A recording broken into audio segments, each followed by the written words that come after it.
Hello అండి అందరికీ welcome to my channel ఊహా ఆంధ్ర అమ్మాయి. ఈ వీడియోలో నేను అరటికాయ ఫ్రై ఎలా చేసుకోవాలో చూపిస్తున్నాను. ఫస్ట్ స్టవ్ ఆన్ చేసి కడాయి పెట్టుకొని కూరకు సరిపడినంత ఆయిల్ వేసుకోవాలి. ఆయిల్ హీట్ అయిన తర్వాత అందులోకి కొద్దిగా ఆవాలు, జీలకర్ర, మినపప్పు వేసి ఫ్రై చేసుకోవాలి. అవి కొంచెం వేగిన తర్వాత కరివేపాకు కూడా వేసుకొని ఫ్రై చేసుకోవాలి. ఇప్పుడు అందులోకి సన్నగా తరిగిన ఉల్లిపాయ, పచ్చిమిర్చి వేసుకొని ఫ్రై చేసుకోవాలి. ఉల్లిపాయ, పచ్చిమిర్చి ఫ్రై అయిన తర్వాత అందులోకి ముందుగా కట్ చేసి పెట్టుకున్న అరటికాయ ముక్కలు కూడా వేసుకోవాలి.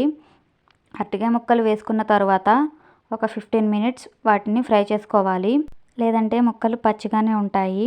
అవి ఫ్రై అయిన తర్వాత అందులోకి కొంచెం అల్లం వెల్లుల్లి పేస్ట్ వేసుకోవాలి.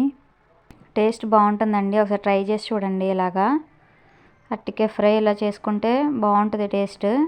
అల్లం వెల్లుల్లి పేస్ట్ వేసాం కదా, అది పచ్చివాసన పోయేంత వరకు ఫ్రై చేసుకోవాలి.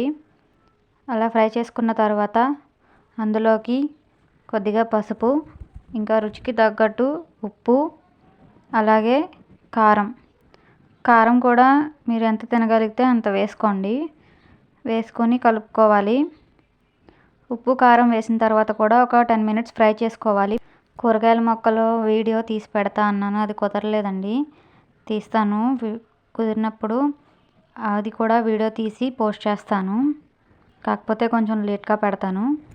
ఇంకా కూర కూడా ఫ్రై అయిపోవచ్చింది, ఇంకా కొంచెం ఫ్రై అయితే సరిపోతుంది. చూడండి, ఇదిగోండి ఫ్రై అయిపోయింది. ఇప్పుడు ఇందులోకి కొంచెం ధనియాల పౌడర్ యాడ్ చేసుకోవాలి, టేస్ట్ బాగుంటుంది. వీడియో నచ్చినట్లయితే లైక్ చేయండి అండ్ మరిన్ని వీడియోల కోసం ఛానల్ని సబ్స్క్రైబ్ చేసుకోండి అండ్ కామెంట్ చేయండి మీకు ఏమైనా డౌట్స్ ఉంటే. Thanks for watching.